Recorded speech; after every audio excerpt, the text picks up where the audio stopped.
Welcome to my channel, Coding with Rakhi. Before starting the video, for those who haven't subscribed, please subscribe first so this channel can grow. Let's go for today's topic. Welcome to our journey into machine learning with Python. In this series, we'll break down complex concepts, explore powerful algorithms, and guide you step by step through practical coding examples. Whether you're a beginner or looking to level up, this is your go-to resource for mastering machine learning. आज का topic, आज से हम machine learning start कर रहे हैं। Data analysis हम कर चुके हैं। डेटा एनालिसिस करने का सबसे पहला हमारा मोटिव यही था कि हमारे को सबसे पहले डेटा चाहिए। कोई भी मशीन लर्निंग का एल्गोरिदम हम यूज करते हैं, उसके लिए हमारे को सबसे पहले डेटा चाहिए और डेटा फिर एनालिसिस करने के बाद जब डेटा हमारा रेडी हो जाता है तब हम मशीन लर्निंग के एल्गोरिदम अप्लाई करते हैं।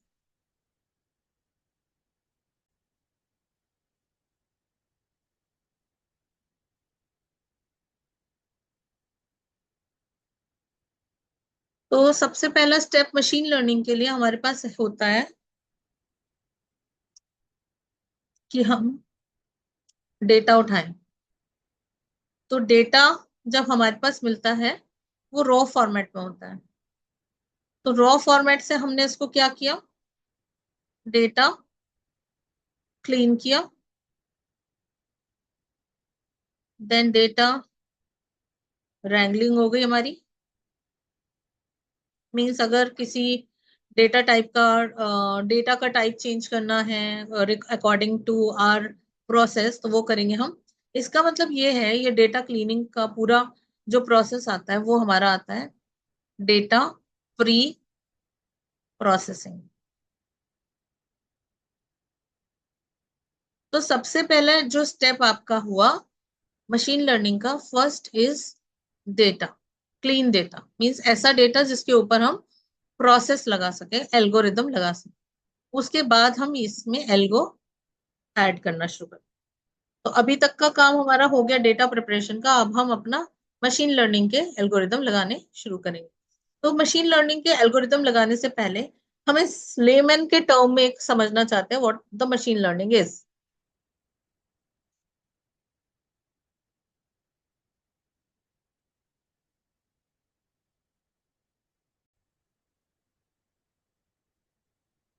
तो in the layman term of for machine learning क्या हम समझते हैं। तो अगर हम एक ह्यूमन बीइंग के बारे में बात करें और ह्यूमन बीइंग को एक ऑब्जेक्ट दिखाते हैं, जैसे कि कार दिखाई दे रही है, व्हाट इज दिस ऑब्जेक्ट, और ये मेरा एक यूज केस है। यूज केस मीन्स एक ह्यूमन बीइंग है, तो वो क्या करेगा, वो कैसे रिएक्ट करेगा। तो वो अपने दिमाग में एक इमेज बनाएगा इसकी, और अपने दिमाग में से जो भी इसकी इमेज से रिलेटेड चीजें होंगी उनको प्रोसेस करेगा, और प्रोसेस करने के बाद वो इसको डिक्लेयर करेगा it is a car. So basically from our learning, हमारे दिमाग में जो हमारे ऑलरेडी डेटाबेस स्टोर है, उस डेटाबेस के अकॉर्डिंग हम इस ऑब्जेक्ट का नाम डिफाइन कर देंगे, इट इज अ कार। तो ये एक बहुत सिंपल सा फंडा होता है। ह्यूमन बीइंग के ब्रेन की प्रोसेसिंग स्पीड इतनी ज्यादा फास्ट होती है कि आपको पता ही नहीं चलता कि आपके ब्रेन ने इस आपके ब्रेन के अंदर रखा हुआ जो डेटाबेस है उसको प्रोसेस किया है।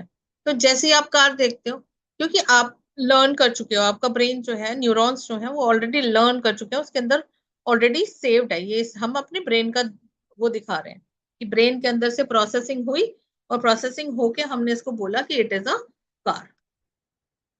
ओके, सो अगर हम सेम क्वेश्चन, लेट्स सपोज कि this is a person who is not very much into this, Mowgli है ये।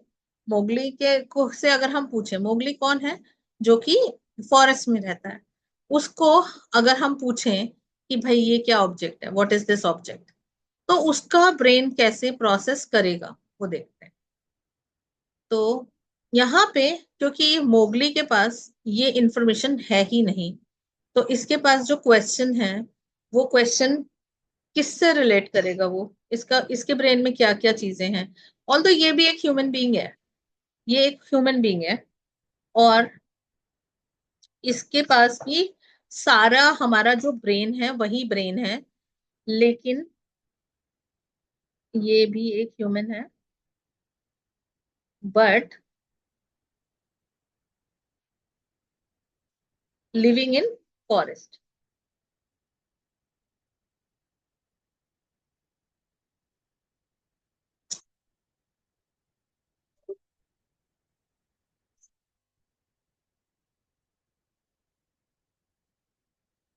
तो अगर वो फॉरेस्ट में रह रहा है तो उसको ये सब चीजें मिलेंगी, ये इसके दिमाग में रजिस्टर्ड ही नहीं है। तो बेसिकली एक तरीके से तो ये भी तो एक हम कह सकते हैं कि ये मटेरियल एक एक लिविंग बीइंग है, जो कि मटेरियलिस्टिक जो वर्ड है उससे अननोन है। ये जो मटेरियलिस्टिक वर्ड है जैसे कार, बाइसिकल, घर, टीवी, फ्रिज, इन सब से ये अननोन है। तो इसका मतलब ये है कि वो रिकॉग्नाइज नहीं कर पा रहा है। उसके उसको क्या पता है? उसको पता है जिराफ है, टाइगर है, एलिफेंट है, उसको ये सब पता है। तो उसके ब्रेन में ये सब है ही नहीं। तो but he is a human being, he can observe and learn. अब क्या हुआ, अब हमने क्या किया, उसको बंदे को, जो भी हमारा मोगली था, उसको हमने ये ऑब्जेक्ट्स दिखाए, show him this, this, this and this, और हमने उसको रिकॉग्नाइज करवाया कि ये कार है, ये भी कार है, और ये बाइक्स है। तो ये हमने उसको रिकॉग्नाइज कराने के लिए बोला, उसके दिमाग को समझाया कि ये दोनों कार हैं और ये बाइक है। उसके बाद जब हम उससे सेम क्वेश्चन पूछेंगे, तो ये जो हमारा मोगली है, ये अब अपने ब्रेन पे से पास्ट एक्सपीरियंस जो भी उसको समझाया गया है वहां से वो उठाएगा इंफॉर्मेशन और इस ऑब्जेक्ट के बारे में बता देगा।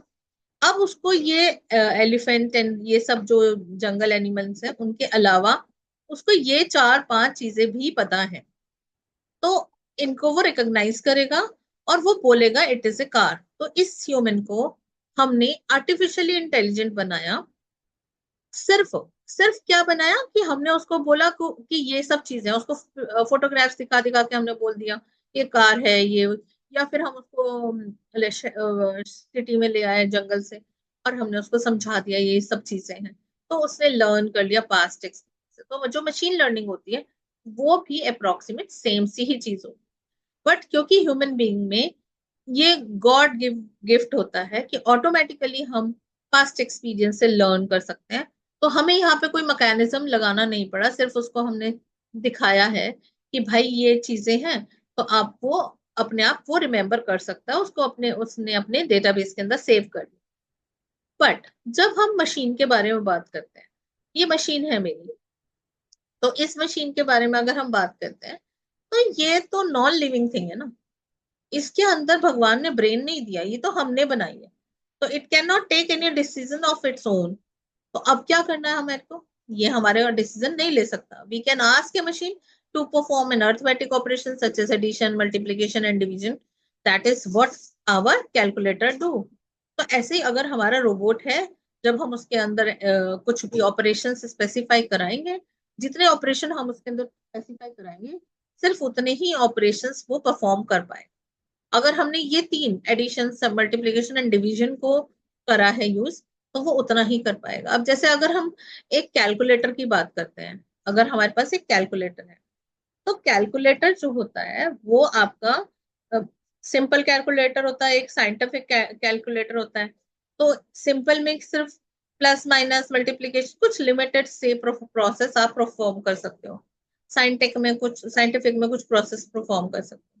लेकिन अगर ये कहा जाए कि आपके पास जो कैलकुलेटर है उसमें आप नेम की एंट्री कराओ, आप नेम सेव कराओ या नेम का कॉन्कैटिनेशन कराओ, वो पॉसिबल नहीं है। क्यों? क्योंकि उस मशीन को बनाया ही उतने इंस्ट्रक्शन के लिए है कि वो सिर्फ एडिशन, मल्टीप्लिकेशन, डिवीजन, मतलब न्यूमेरिकल डिवाइस है वो बेसिकली। है तो डिजिटल बट न्यूमेरिकल है। तो इसलिए वो अपने आप से कोई इंस्ट्रक्शन फॉलो नहीं करेगा, उसको जितना आप फीड कर दोगे उतने ही वो फीड करके उतने ही वो काम करेगा। तो व्हाट अबाउट मशीन? कंपैरिजन कर सकती है कि कंपैरिजन? नहीं। अगर हमने दिया होगा तो वो कंपैरिजन कर सकती है, यस। अगर हमने कोड करके उसको उसके चिप के अंदर लगाया है, अगर हमने प्रिंट करने के लिए कमांड दिया है, वो कर सकती है। अगर हम प्लॉटिंग ऑफ चार्ट के, जैसे कि हमने देखा कि हमने डेटा एनालिसिस के अंदर भी, पाइथन के अंदर जितने भी हमने कोड दिए सिर्फ उतने ही अकॉर्डिंग उसने काम किया, बाकी सारा काम हमारे को इंस्ट्रक्शन देने का है। तो मशीन जो होती है वो इंस्ट्रक्शन फॉलो करती हैं। अगर हमारे को मशीन को मशीन को हमें ऐसा बनाना है कि वो पास्ट एक्सपीरियंस से लर्न कर सके, तो हमारे को उसके अंदर कुछ ऐसे एल्गोरिदम्स डालने होंगे जो कि वो रिमेम्बर कर सके। अब जैसे हमने इस मशीन को, ये वाली जो हमारी मशीन है, ये वाली जो मशीन है, इस मशीन को हमने उसका प्राइस बताया कार का कि 2025 में इसका प्राइस, मतलब हमने अभी नहीं बताया, हमने उससे पूछा है कि 2025 में इसका प्राइस क्या होगा। तो वो कैसे मुझे बताएगी 2024 में प्राइस कैसे होगा, क्योंकि अगर हमारे पास हमने हमने इसके अंदर बहुत सारा प्रीवियस डेटा डाल रखा होगा तो वो बता सकेगा। जैसे I met him yesterday, natural language understanding and correct grammar, ये सब चीजें हमें देनी होंगी मशीन को, उसके बाद वो काम कर पाएगा। I made him yesterday, I made him yesterday, तो यहाँ पे मेड हिम यस्टरडे का कुछ और मीनिंग है, ये मशीन उसको इंटरप्रेट नहीं कर पाएगी।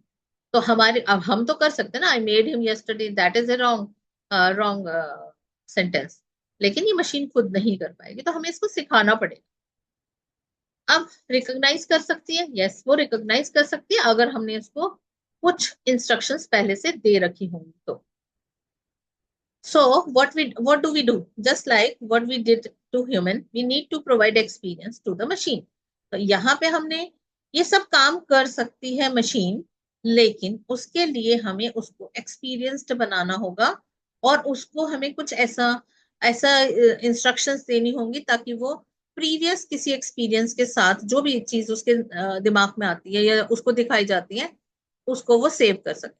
तो अब हमने क्या किया, मशीन लर्निंग को हमने क्या करा, ये मशीन है, हमने एक डेटा सेट डाल दिया, डेटा सेट बीच में डाल दिया, ये डेटा सेट के अंदर सारी इंफॉर्मेशन डाल दी, कार है, बाइक है एंड ऑल, प्लस कर दिया उसके साथ, ठीक है। तो उसके साथ प्लस करने के बाद हमारा जो ये डेटा कहलाएगा, ये जो डेटा कहलाएगा ये हमारा ट्रेनिंग डेटा सेट कहलाएगा। ट्रेनिंग डेटा सेट जो है, हमने उसे ट्रेन करा इस डेटा सेट से, इसलिए इसने ट्रेनिंग डेटा सेट बताया मुझे।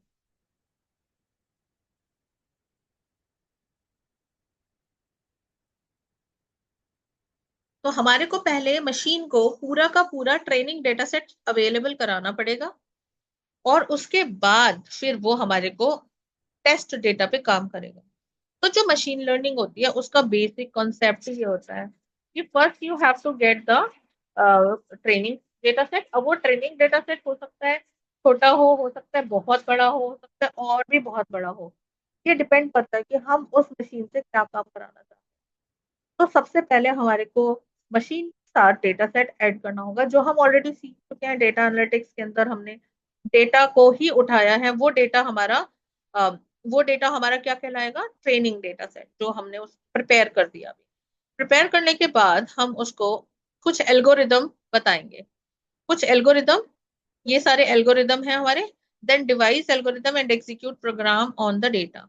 तो क्या होगा, हमने उसको प्लस क्या किया डेटा सेट, प्लस हमने क्या किया एल्गोरिदम, उसके बाद हमने एग्जीक्यूट कर दिया प्रोग्राम को, और जब हम इस प्रोग्राम को एग्जीक्यूट करेंगे तो वो हमारे को टारगेट टास्क को रिजल्ट करके दे सकता है। तो ये हमारा मशीन लर्निंग होता है, लेमैन, बिल्कुल लेमैन नॉलेज। तो यहाँ पे ये जो एल्गोरिदम्स हैं, ये हमें एल्गोरिदम डिसाइड करने पड़ेंगे कौन से एल्गोरिदम्स हो सकते हैं।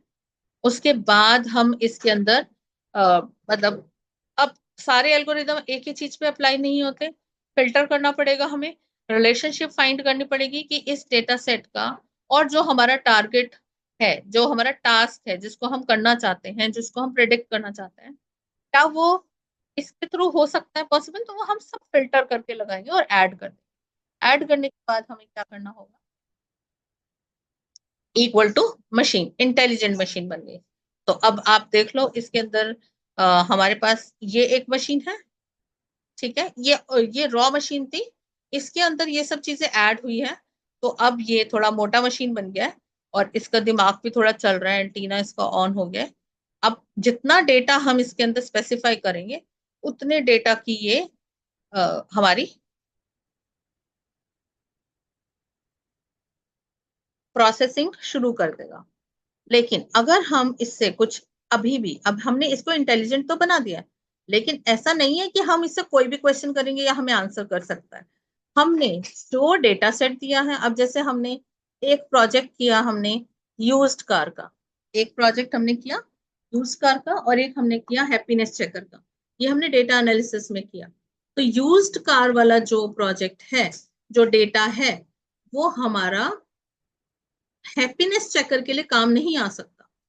ठीक है, क्योंकि हैप्पीनेस चेकर का कुछ और मोटिव है, यूज्ड कार का कुछ और मोटिव है। तो ये डेटा एक ही पर्टिकुलर काम के लिए काम करेगा। तो यहाँ पे डेटा सेट के बेसिस पे हमें ये पता चलेगा कि हमारी जो मशीन है वो कैसे काम।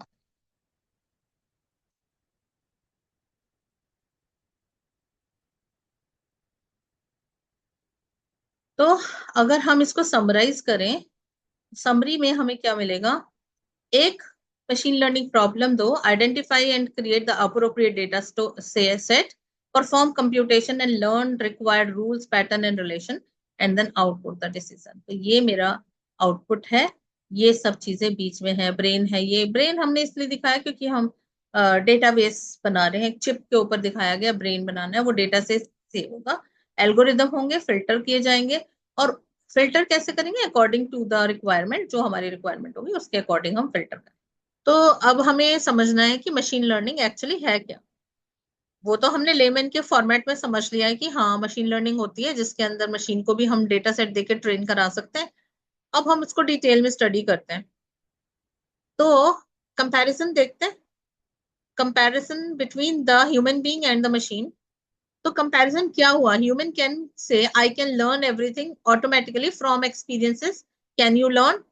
Machine, yes, I can also learn from past data with the help of machine learning.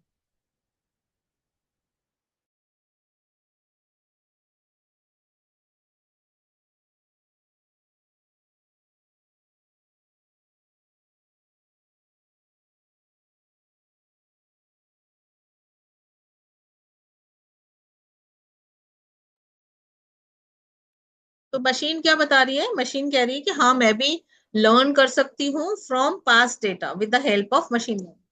Human के अंदर ये जो कैपेबिलिटी दी गई है, ये गॉड गिवन गिफ्ट होता है। लेकिन मशीन के पास, क्योंकि machine is a man made, machine is human is a God made. तो ह्यूमन गॉड ने तो वो कैपेबिलिटी ऑलरेडी हमारे पास दे के भेजी है, लेकिन मशीन के अंदर वो नहीं है। मशीन को उसको लर्न करना पड़ेगा। तो ये हम एक बार देखते हैं कि हमारे पास टोटल कैसे इसका रिलेशनशिप बनता है।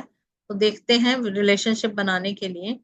अब हमने डेटा साइंस तो कर चुके हैं, हम डेटा साइंस ऑलमोस्ट हमारा डन है। मैथमेटिक्स कर लिया, स्टैटिस्टिक कर लिया, हमने डोमेन कर लिया, प्रोग्रामिंग स्किल हम सीख चुके हैं। जैसे कि हम पाइथन और आर को यूज करके हम डेटा साइंस कर सकते हैं। फर्दर भी हम आगे फर्दर हम इंक्रीज कर सकते हैं। तो अगर हम ये देखें, ये डीप लर्निंग जो होगा वो सबसेट होता है मशीन लर्निंग का। मशीन लर्निंग का डीप, अगर हम इस वाले सर्कल को हटा दें, ये सर्कल में तो data science is compulsory for everything. अगर आप देख रहे हो तो मशीन लर्निंग के साथ भी ये शेयर कर रहा है येलो पार्ट, और आपके पास एआई के लिए भी ये है, और आपके पास डीप लर्निंग के लिए भी है। इसका मतलब ये हुआ कि चाहे आप एमएल करो, चाहे आप एआई करो, चाहे आप डीएल करो, इन सब केसेस में वी नीड डेटा साइंस।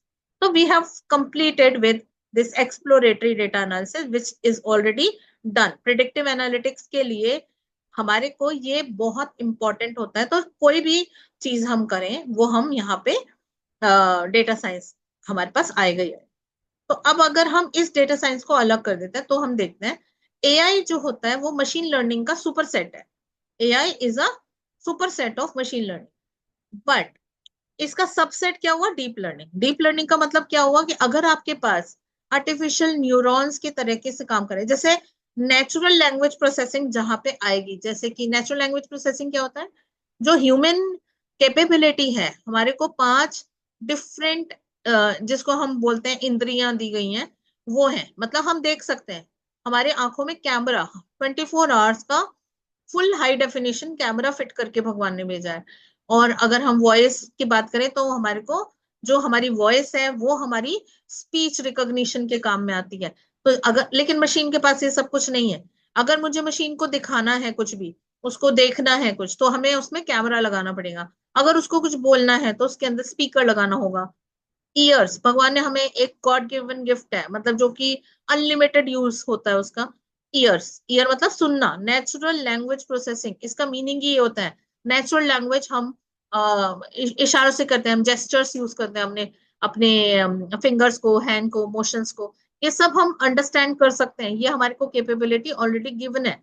लेकिन मशीन के पास ये सब नहीं है। तो ये सारी चीजें, नेचुरल लैंग्वेज हमारे को अगर करवानी है, अपनी मशीन को अडेप्ट करवानी है, तो हमारे को ये सब चीजें पता होनी चाहिए।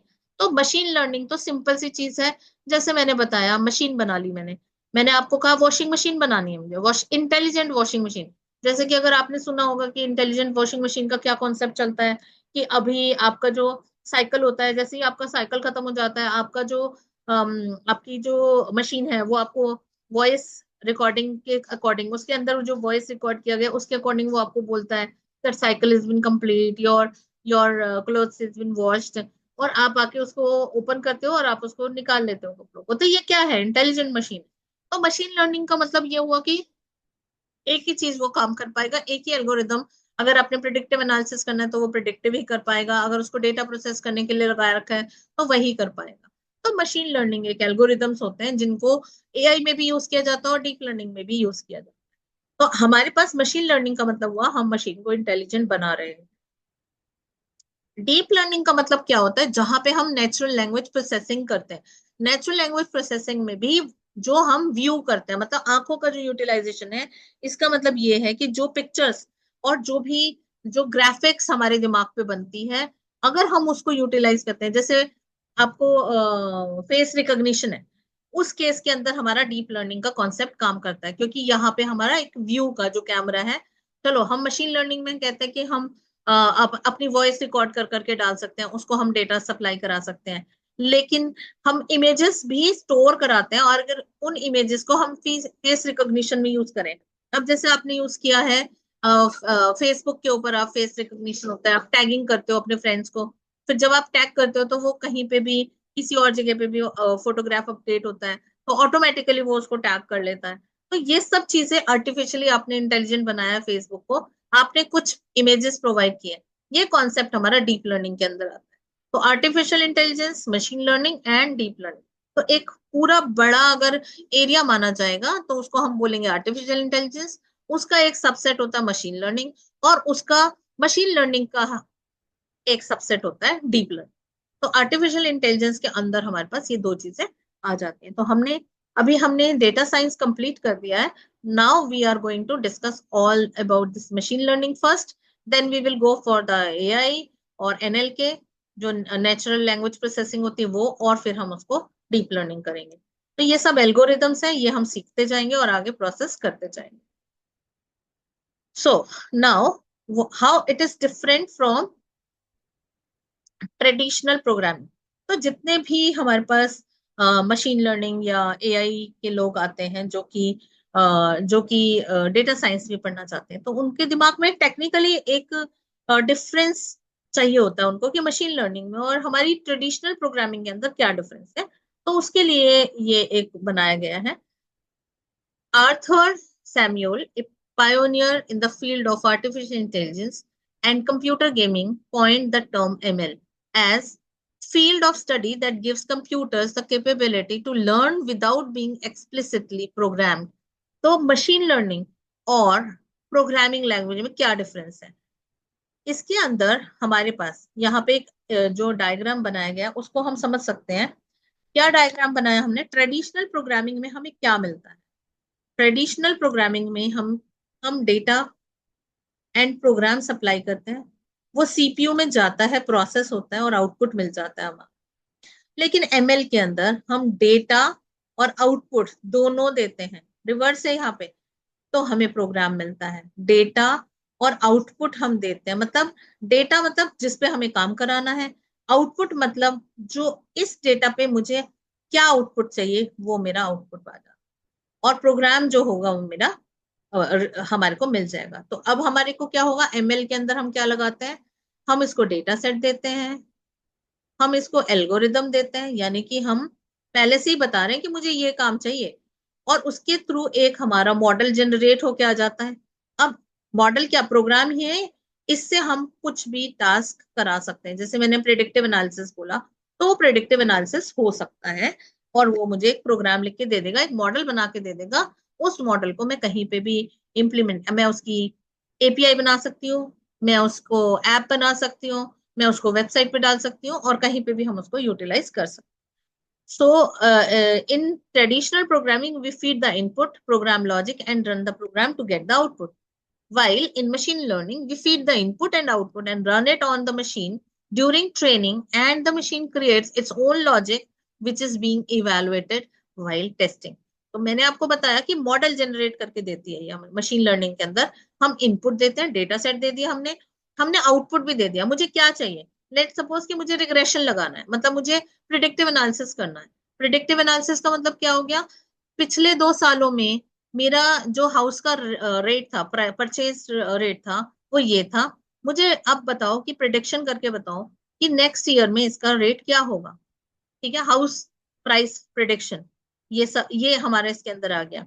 जैसे हम और भी बहुत सारे, जैसे शेयर मार्केट में लोग इन्वेस्ट करते हैं, उनका जो प्रिडिक्शन होता है वो प्रिडिक्शन भी हम करा सकते हैं। तो हम इसमें क्या दे रहे हैं, इनपुट देंगे और प्रीवियस ईयर का डेटा देंगे। ठीक है, इनपुट तो वही हो गया हमारा प्रीवियस ईयर डेटा सेट, और हम आउटपुट बता देंगे कि मुझे इस पे क्या लगाना है, रिग्रेशन लगाना है, तो मैं इसमें रिग्रेशन का एक एल्गोरिदम अप्लाई करके दूंगी। उससे क्या होगा, एक मॉडल क्रिएट हो जाएगा, और उस मॉडल को मैं जब टेस्ट करूंगी तो न्यू डेटा दूंगी। एक ट्रेनिंग डेटा हो गया जिसके ऊपर मैंने ट्रेन कर दिया इसको। अब ये प्रोग्राम जब मेरे पास अवेलेबल हो जाएगा, इसके ऊपर मैं टेस्ट डेटा दूंगी रेंडमली। जैसे मैंने आपको एग्जांपल दिया कि मैंने इसको डेटा जो सप्लाई कराया, जैसे हाउस हाउस वो है, क्या नाम है, house price prediction, house price prediction. तो मेरे पास सपोज करो एक हाउस है, उसका प्रीवियस डेटा है ना, एक हाउस है, एक सोसाइटी है सपोज करो, वहां पे 2020 में कितने का सेल हुआ फ्लैट, 2021 में कितने के हुए, 22 में कितने के हुए, 23 में कितने के हुए, और 24 में कितने के हुए। लेट्स सपोज मेरे पास एक हाउस है, और मैं ये देखना चाहती हूँ कि मैं अगर इसको 2025 में सेल करूं तो मेरा क्या, मुझे क्या प्राइस मिल सकता है मैक्सिमम। तो यहाँ पे जो मैंने डेटा प्रोवाइड किया, मैंने 20, 21, 22, 23, 24 का डेटा प्रोवाइड करा, और मैंने इसको प्रिडिक्शन के लिए आउटपुट मुझे चाहिए, प्रिडिक्शन प्रिडिक्शन करना होगा इसको। तो ये मैंने इसको बताया, इस कंप्यूटर ने लॉजिक जनरेट करके एक मॉडल बना के दे दिया, जिसका नाम मैंने रख दिया predictive model, predictive model for house price. ठीक है, अब मुझे क्या करना है, इसको टेस्ट करना है। तो मैं यहाँ पे इसको 2025 दूंगी, और ये मुझे रिजल्ट रिटर्न करेगा कि 2025 में इस मॉडल के अकॉर्डिंग, मतलब इस प्रीवियस डेटा के अकॉर्डिंग मेरे हाउस का प्राइस क्या हो जाए, हाउस प्राइस क्या हो। तो ये सारा एल्गोरिथम अपने आप इंटरनली बेसिक लॉजिक्स हैं, और ये जो है ये हमारे को बहुत बड़ी लाइब्रेरीज जो पाइथन प्रोवाइड करता है उसके थ्रू हम इसको कर पाते हैं। सो नेक्स्ट हमें पता होना चाहिए कि एवरी डे इस दुनिया में कितना डेटा प्रोड्यूस हो रहा है। Google has become a verb, 3.5 billion search queries every day, 2.5 quintillion bytes of data are produced by us every day, जिसमें 18 zeros हैं। 90%, approximate 90% of words data created in last 2 years, accelerating pace.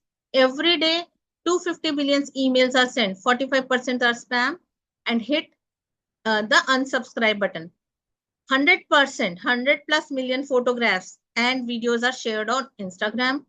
500 million tweets are made, means 45% of COVID-19 tweets established to the bot generated, automatic generated जो है वो 45% है जो आज तक चल रहे हैं। By the end of 2020, 31 billion IoT devices, the estimated size of entire digital universe will be whopping 44 zettabytes, यानी कि 21 0 in the ZB. What to do with all this data. So आपके पास ये जो इंफॉर्मेशन है, ये जो इंफॉर्मेशन मैं आपको शेयर कर रही हूँ, ये इंफॉर्मेशन ईयर 2020 के मिड टाइम की है, जब कोविड-19 चल रहा था। इसीलिए ये बताया गया है कि एंड ऑफ द 2020, जब हमारा ये कोविड खत्म हो जाएगा तो हमारे पास कितना इंफॉर्मेशन आ जाए। बट अगर उसके बाद भी अभी 4 इयर्स जा चुके हैं, उस 4 इयर्स का डेटा अगर हम इसके अंदर क्लब करें तो अप्रोक्सीमेट ये हमारा कुछ 3 फोल्ड या 4 फोल्ड भी हो सकता है, but you can search for that. तो अब हमारे पास इंट्रोडक्शन मैं आपको समझा चुकी हूँ। A subset of artificial intelligence known as the machine learning focuses primarily on the creation of algorithm that enables a computer to independently learn from data and previous experience. Arthur Samuel first used the term ML in 1959. It could be summarized as follows: without being explicitly programmed, machine learning enables a machine to automatically learn from data, improve performance from experiences, and predict the things. ML algorithm create a mathematical model that, without being explicitly programmed, aids in the making prediction or decisions with the assistance of sample historical data और training data. तो अभी मैंने आपको समझा दिया कि हम जो मशीन लर्निंग का मॉडल है उसमें हम क्या प्रोवाइड करते हैं। हम इसको हिस्टोरिकल डेटा प्रोवाइड करते हैं, जो कि मेरा ट्रेनिंग डेटा भी कहलाता है। उसके बेसिस पे ये एक मॉडल बना के हमें प्रिपेयर करके देता है, और उस मॉडल से फिर हम प्रिडिक्ट कर सकते हैं further information. For the purpose of developing predictive model, machine learning brings together statistics and computer science. Algorithms that learn from historical data are either constructed or utilized in machine learning. The performance will rise in proportion to the quantity of information we provide. A machine can learn if it can gain more data to improve its performance. तो जितना high data आप इसको supply करोगे, उतना ज्यादा अच्छा prediction model आपको मिलेगा। हाई और क्लीन डेटा, ऐसा नहीं जंक डेटा। हमने क्यों सीखा डेटा एनालिसिस के अंदर कि उसके अंदर कोई भी नल वैल्यू नहीं होनी चाहिए। हमने क्यों सीखा कि अगर कोई मिसिंग वैल्यू है तो हम उसको रिप्लेस करेंगे। हमने क्यों सीखा कि हम कोई डेटा टाइप है जिसके ऊपर काम नहीं कर पाए, उसका डेटा टाइप हमें चेंज करना होता है। मीन्स हमने जो फीचर इंजीनियरिंग करी है डेटा एनालिसिस के अंदर, कि अपने जो फीचर्स हैं, मीन्स अपने जो कॉलम्स हैं, अपने जो एट्रीब्यूट्स हैं, उनको हमने मॉडिफाई किया अकॉर्डिंग टू आवर रिक्वायरमेंट, और जो हमने यूनिक वैल्यू रखने के लिए हमने कॉलम्स को मैनिपुलेट करा। तो वो सब चीजें इसी वजह से हैं कि आगे फर्दर जाके हम जब एमएल के लिए डेटा को यूज करें तो वो डेटा बहुत क्लीन होना चाहिए, तभी वो हमारे को गुड परफॉर्मेंस वाला मशीन और मॉडल बना के देगा।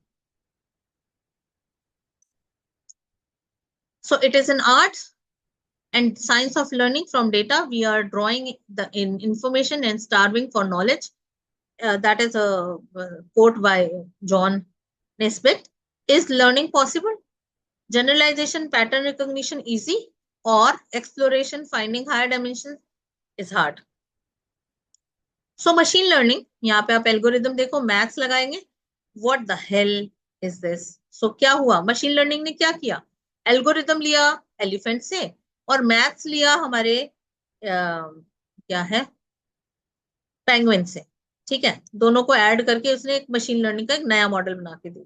Based on our internet history, you might be dumb enough to enjoy extreme sports. Click here to buy a ticket to base jump from the International Space Station. I think the internet is trying to kill me. We call it machine learning. So my hobby, extrapolating. यहाँ पे number of husbands हैं, यहाँ पे test है, ये एक line बना के दिया है प्रेडिक्शन के लिए, तो ये इसको रिग्रेशन लाइन भी बोलते हैं। ये सब हम आगे फर्दर सीखेंगे। तो what the working of machine learning is, input pass data, जिसको आप ट्रेनिंग डेटा सेट कहते हैं, मशीन एल्गोरिदम उसके ऊपर लगाएंगे, लर्न फ्रॉम डेटा। ये जो मशीन लर्निंग एल्गोरिदम है ये प्रीवियस डेटा से कुछ लर्न करेगा, न्यू मॉडल बना के आपको देगा, और यहाँ पे जब ये न्यू मॉडल जब आपको बना के दे देगा, ये मेरे पास मॉडल है, एक प्रोग्राम है, एक फंक्शन क्रिएट करके दे देगा। आप ऐसे समझ सकते हो लेमन के उसमें, और वैसे इसको मॉडल ही बोलते हैं, हम इसको नहीं बोलेंगे कि फंक्शन क्रिएट करके दे देगा। अब इसको हमें टेस्ट करना है तो हमें न्यू डेटा सप्लाई करना पड़ेगा, और वो हमें इसका आउटपुट बताएगा बेस्ड ऑन द लर्निंग। इस न्यू डेटा पे वो कैसे बिहेव कर रहा है वो हमें पता लग जाएगा, तो हम कोई भी चीज को प्रिडिक्ट करा सकेंगे। तो ये था सारा वर्किंग ऑफ एमएल। तो I think that much theory is enough now. We will continue it in the another session. Thanks for watching. If you found this video helpful, make sure to hit the like button and subscribe for more in-depth sessions on machine learning. Don't forget to join us in the next session as we dive deeper into advanced techniques and real-world applications. Thanks for watching. If you like the content of this video, please do subscribe and share.